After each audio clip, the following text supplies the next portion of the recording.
Hi everybody, I'm Rafer Guzman, film critic for Newsday. I'm here with Robert Levin of AM New York and Kristen Meinzer of The Takeaway at WNYC, and we're going to discuss Life Itself.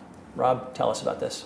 Life Itself is a documentary that explores the life and times of Roger Ebert, the veteran film critic who died in April 2013 at the age of 70, from Chicago documentarian Steve James, who credits Ebert with boosting his career when he enthusiastically reviewed Hoop Dreams in 1994.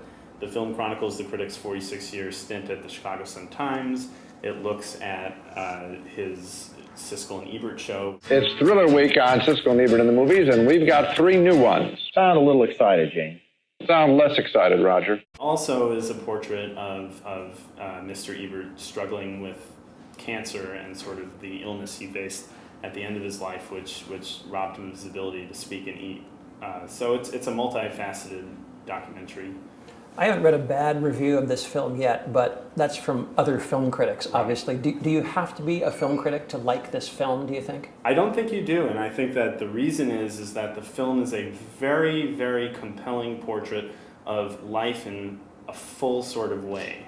It's not just about his career, it's not just about the time he spent on the show, but it's about what it means to die with dignity and to face the end of your life and to continue living it like you're still a living, breathing, functioning human, and to not just disappear. So I think it confronts death in a way that is very brave and very interesting. So while I am, as a film critic, biased in one sense, I mean, it's hard to not love it. I think that the reason what sets it apart is that. Kristen? I agree, and I think that it only makes sense that a man who dedicated his professional life to movies would end his life on film, and to see the last few weeks and months of his life on film just seemed to bring everything full circle. And we see him from a very young age, from that young guy who was the editor of his college paper, all through his alcoholic, belligerent years, finding redemption again through love at age 50 with his wife Chaz. So we get to see a lot of different points in his life, including the Beyond the Valley of the Dolls film that he made, which is fantastic because I think some people forget he wasn't just a critic, he also wrote screenplays.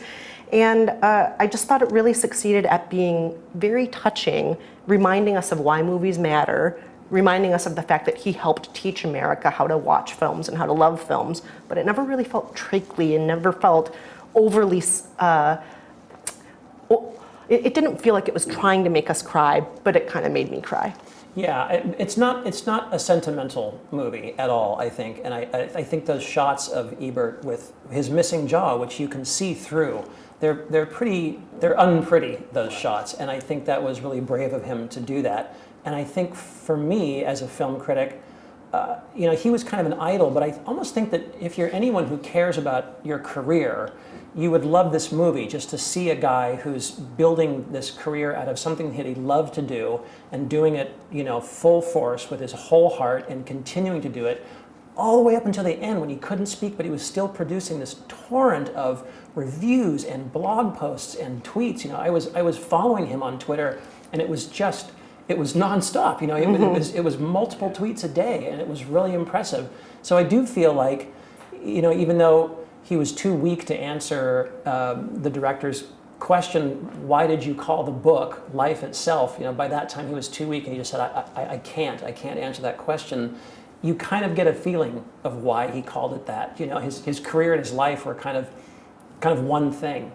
So I loved it. So. I mean, there you go. Three film critics are giving a thumbs up to the Roger Ebert documentary, Life Itself. Thanks for watching.